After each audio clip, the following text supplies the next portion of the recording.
Abizamo bibia kwa bamfambra 2K News and Blogs eso abizamo no ka say na nsem bi etimi esna in fact nsem no eni enyan paye ni na eye between kwam Sefa Kayi ana Ohene Ntow abusuya live program ana che say kame akoye say ka kakra bi na ye ntokwa kra no ni nyina ejina questioner che say kwam Sefa Kayi ekubusa Ohene Ntow about Alan Ohene Ntow ejema o say be say America krani ana brebia obenya encounter with ono kwam Sefa Kayi no mo ye interview obisa the question bi na question wa kirema I think say kwam Sefa Kayi epeso kasa na dia asem eba ni nyina fa Alan o se be America krani na che say Alan eka NPP amanyuku no ho na see a true back there na che say just last year ya na Alan free NPP mu atena ho which means for the previous years no na just say nyoma anko nyina no na Alan ekasa government no nti adenti na was for no beka so obetimi aye nyoma which means say oba de obeya no be ana Ohene Ntow chim jense dey bi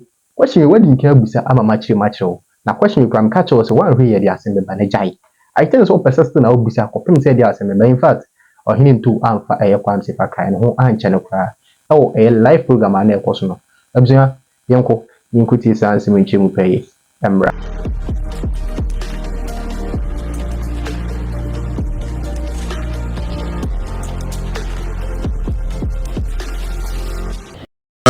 promises. 1.5 years ago, Alan was still in government, right? Yes. Okay. So what's the point? No, I'm just asking. No. You must have a point, so I want to know.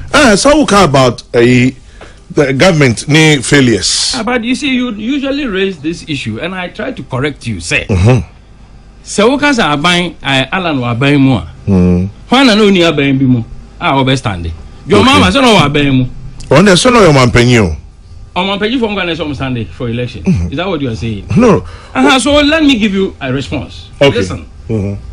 We say Alan no near Bem. Alan no Abem. Oh, Monsieur Abem. Near Bem still. So Abem. Your mama no near Bem. No Abem. If no a vice president, a president. Okay. So that is neither here nor there. Okay. Those issues for me are moot and they are distraction from the discussion. Okay. It my point. Okay. So in any case, say Obi Chief Executive. Now Obi Director of a department. Na say my company no overall performance. Yeah, the credit no come the head of department and I the Chief Executive. And now the top management. That question, I think everybody knows what it is. If you don't want to do petty politics, you won't raise those issues. To be raising about Alan being in Ghana petty. Oh, there be especially when this is and I saw no so abem. Now when no near abem. I mean, if we continue to do that, then the discussion will never advance to more substantive issues. That's what I'm saying. But to be fair, no. To be fair to that point, no, it's the same argument when people say Bawumia was in the government.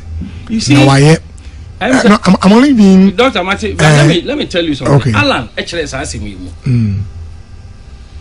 Collective responsibility, individual accountability. Okay. These are principles in governance. Collective responsibility, individual accountability. Fanny say, what if football team? Black Stars. Now Black Stars are called Africa Cup. Now Omako lose you. Na Ghana fu nyina awere ho. And so you could name man of the match, the whole tournament. No, you're a member of the losing team. Ebani say the team responsible for our loss collectively, but individual accountability should say team member could be there. And I give the Kudus example all the time. I'm saying you lose here, Ghana lose here, and yet you can pick out near to say this is the best minister in an administration. Does it mean the whole administration was great? No. But can you also overlook that individual person's performance? You can't. Exactly, like I said. So, and this is a very fine example. It's the same argument. So that's why I'm saying, don't even let us waste so much time on that. Yes. No, I'm only saying, sir, for those who will say Sebia. But Omuguso can. And for Asha say, I feel Dr. Bawumia and the chairman of the Commonwealth team. Cabinet Subcommittee on Finance, Alan Neneche, Subcommittee of Finance. Say, we want to take it the responsibility of cabinet. Almost have taken the responsibility of EMT. Almost have taken the position of the vice president, who is the head of the economic management team. Almost have taken the position of finance minister. It is a trade minister. Anna, economy na year, young Busano. And none na me jidi say, one more ye pese, ye cano kore.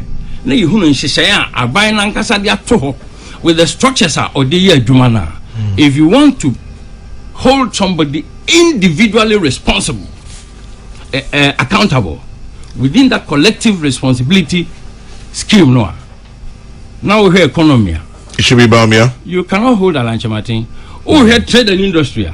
You cannot hold Dr. Baumia. You cannot hold the energy minister. You cannot hold the agric minister. There be planting for food and jobs. Sika ye tuaye. Ba economy home manifesto no and say to secure to develop our food security. You introduce planting for food and jobs.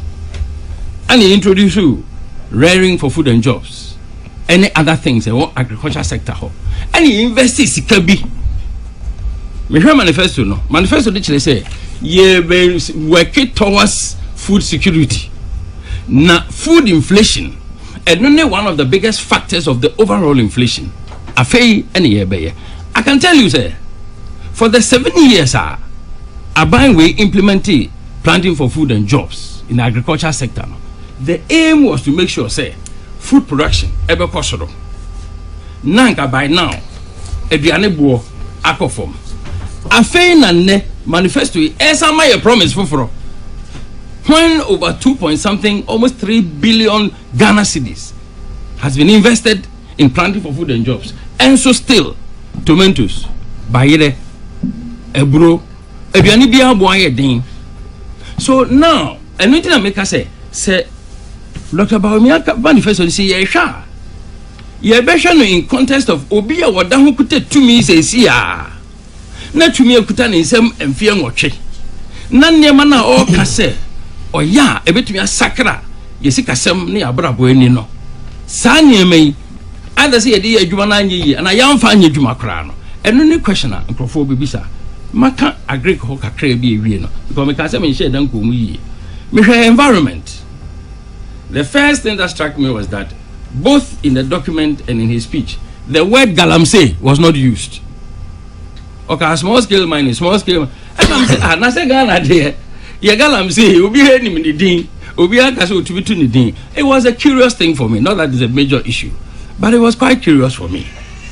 But the me e wo ho ene say, wo say ye behwe na ensu a ya say no through galamsey one galamsey through. In fact, one linking ye and mama who say so asem kese pa e magana for sa galamsey President Kufuor e can say and this time galamsey high say en sase say agriculture entino meba galamsey hun to ko say mantimi anko a me presidency kura me resign it do baby who's a mintimia whether Ghanaians will say and whether President Kufuor himself will say or the government abide to say to me akase sa galamsey ho pledge our the man or man for ekusi say ya enne yes I man who pledge foforo ebio after 8 years ya dia che say in fact last time Agricultural Workers Union paying for Bako Kasi. I don't know whether I said it. He said, say, send your galamsey, I ensure farming areas are. What's a galamsey areas? No, ensure no crying to me and film food dear so. And then no more, the Nipanum, Abuano Nipano. Nanso Crano, say where dear banche, and now about dear, ne baby a galamsey no, na banche no conum, ensure galamsey no I in a neck of Remoa. With this our bank no problem. Cocoa and I'm an only for a Togana cocoa. All the issues about say, Oman say, near may be a free as I see a would I cocoa num, a curry compound in Hawai, Nicasia, a free galamsey. And it's our Samanoa NPP, asan hye ho in this particular manifesto no me gitumu a me gidia me tumi nya gidie e wo saa senka menka so betumi akone nyina asiase o there be because galamsey issue no eso but as we speak today say ye hwe e modern aban na bo e wo galamsey ho eni aban yi penso baby a galamsey kukurufi ya akoduro no na kire se aban no pem kora mom na galamsey akodanim chen ebri bia abesen koro so sawo mama sa promise yi say afei de sa aban no asat baby esesa ne so ne ban kakra afei de sa big issue ye betumi asolve I think I have confidence issues. So you don't believe that's all? I don't trust that. You don't trust. All right. I don't trust that kind of promise because okay. Someone asem hia kese pa e magana fo nyina ene ye ken na se president no a otisi sesi afi na o be firi so woni na be di akire president Akufo-Addo do akasa se na omoka Atamils Mahama government ndi ononso eka Akufo-Addo Bawumia government sana president Akufo-Addo eka no na no kra de ka se Akufo-Addo Mahama Bawumia me huni de Mahama aso be shi mo ba me say de anofom but say Akufo-Addo Bawumia government 8 years galamsey situation worse the encroachment on forest reserves worse na ye sign your promise fufura kwame ho de me de me wo o how kakra ho say metimi magi edi right now, my last point on this matter bibi